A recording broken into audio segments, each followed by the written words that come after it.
Hello everybody, my name is Goosebumps for Dummies. Legally, it's on paper, given at birth name. And today we're going to be reviewing the Haunted Mask graphic novel.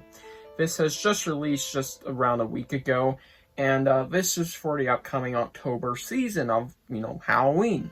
So yeah, Scholastic decided why not reprint this story one more time, but this time we're getting a graphic novel adaptation, and it is done by Maddie Gonzalez, if I'm pronouncing that right. Yeah. Now, this one is actually a full novel this time around, unlike the series or onslaught of graphic novels we got years ago, and also the 3 parts per graphic novel IDW comics, which can also be found in whole versions, bind-ups, and also there's the Creepy Comics thing, which is the bind-up of like 3 of them, of the 4. Why not all 4? I don't know. But this time we're getting a full novel released only as a full novel, not parts or as a bind-up. Well, exclusive bind-up, exclusive stories or anything. This is just its singular thing, and it's about just as thick as your average Goosebumps graphics. And might I add, it is the official 5th Goosebumps graphics, let alone is it my first Goosebumps graphics review. So yeah, great to be starting off with this one because this is probably the best one. I'll just give you that much. So yeah, without further ado, let's dig in. And now for the blurb. Are you wearing the mask, or is the mask wearing you? Carly Beth needs a perfect Halloween mask. One that will scare everyone she comes across, including her annoying older brother and the bullies from her school. A visit to a strange costume store provides just the right one. An ugly green with fierce fangs. The mask makes Carly Beth feel powerful and scary. But when the mask won't come off, will the monster take over? Yeah, it's the Haunted Mask.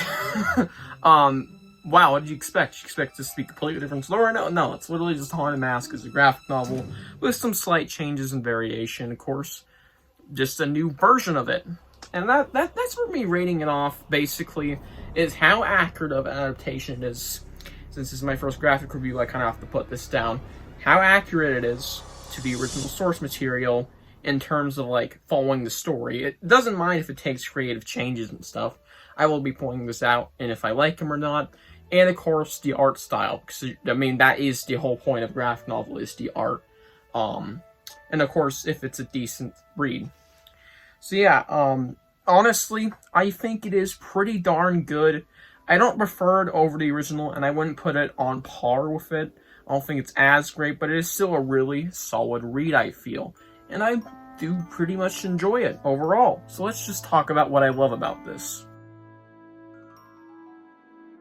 Our main course of tonight is, of course, the actual art inside of this book. That is the main point of it. The main deal. That is what you're buying, is a book full of art. How good is this art, and does it contain a consistently good quality and stuff? We'll talk about the negatives I have with it in a bit, but for now, positives, of course. And I've got to say, the art style can be great at times, especially with the Haunted Mask. I'm just going to be flat out. While the cover might not do with the greatest look, it can look badass at times. Like, it can look genuinely creepy or just really fucking cool. I'm not even joking with you. It might be one of my favorite Haunted Mask designs ever. Like, competing with the 90s show and, of course, the original book cover. Yeah, I really like this mask design. The cover really doesn't make it look as good as it does, but in the book, it can look really cool. At some points, of course. Not all the time. And the characters look fine. The art style is fine mostly throughout. There's a decent amount of detail with everything. And yeah, it is just a good art style for the most part. And I think it does a great job of mixing horror and funny. Because there's a lot of funny shots where characters are doing, funny expressions. And it also can look really creepy at times. And there's creepy moments in the book. So I think it is really good for kids' horror. I think it has a really good vibe for that. And yeah, I think Maddie Gonzalez, I can't pronounce that name for the life of me, did a great job here. Now, another thing is, this book does take some creative differences. From the original book, there is, of course, the whole story. This one adds a scene here specifically that I want to mention, and I thought it was really unique. I believe it's on pages 132 to 133. It's a whole just, flat out page of that. A whole new scene. And it's inside of Carly Beth's head. May sound weird, but it actually is really cool. And it kind of... This is what I'm going to refer to next. This is my next upside. The themes from the original book are much more noticeable in the graphic novel. Maybe because it's a reread, and from my first reread from like last year, I didn't notice it as much because, it wasn't in my mind most of the time. It's just like, it's on a mask, let's read it.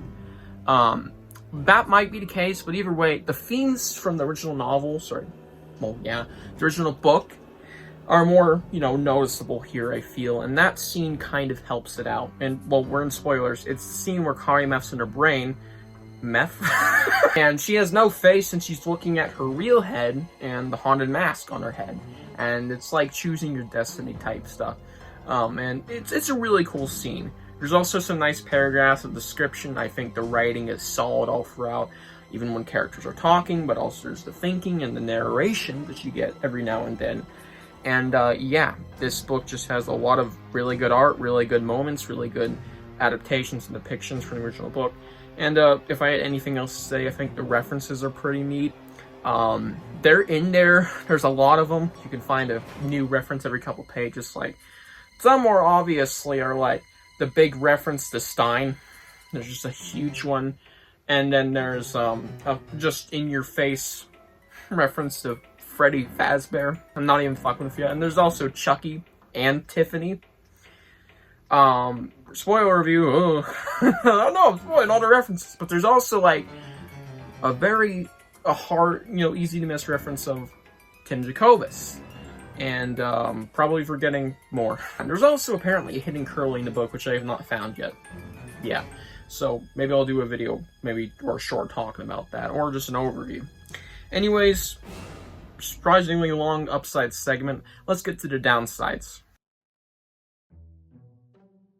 The only real downside I have involves very early in the book. This is something I was not expecting. The art style, specifically in the early parts of the book, I think it might have been the case of Maddie Gonzalez maybe not going back and editing her art to make it look more consistent or something, because later on it just feels more, like she found her footing, but early on it's like kind of cringe. Now, it doesn't look all bad, but there are just frames or pictures in the early part of the book that are just like, yeah, it's just, it's not appealing to look at. It's kind of cringe. That's literally it. I mean, if I have anything else to say, it's the fart joke. Yeah, I hate fart jokes, unless it's like done perfectly. Fuck that. And burping joke mixed with that. Yeah, it's really bad, and that's in like the first 8 pages, I believe. It's the first scene of the fucking book, and that's in there. What a turnoff. Readers aren't gonna come back to that after that. They're gonna be putting on the book like, I'm not reading that. Hell no. That is not great. As much as I love this book, it is a really entertaining read. It did have its fault, and that was just the art style not finding its footing early on, feeling kind of off and cringe at times, and also the fart joke. Yeah. Let's move on to my rating. The Haunted Mask graphic novel gets a 9 out of 10. It is really good. Really, really good. And it is a very solid representation of the original story, with the themes being more prevalent, some very great depictions, very nice art, especially the Haunted Mask, and some nice add-ons, because there's a couple other things, and neat references all throughout, as well as nice new curly art at the back of the book. And there's even some concept art in here, so there's a lot to be offered with that. I guess that's a whole other thing on its own. There's a lot in this book, not just the main story. There's like some behind the scenes and stuff, and it's really neat. Yeah, and just want to wrap up this video saying I really appreciate this existing, whether people like it or not. Just the fact that we get stuff like this now, it seems like we're going to carry this trend on forward because, well, in a month we have another freaking adaptation. We have fucking the Goosebumps TV show 2023, 2 years off. It's getting it made into a book. And next year in February, when season 2 is going to come out, I swear to God it will. Trust me.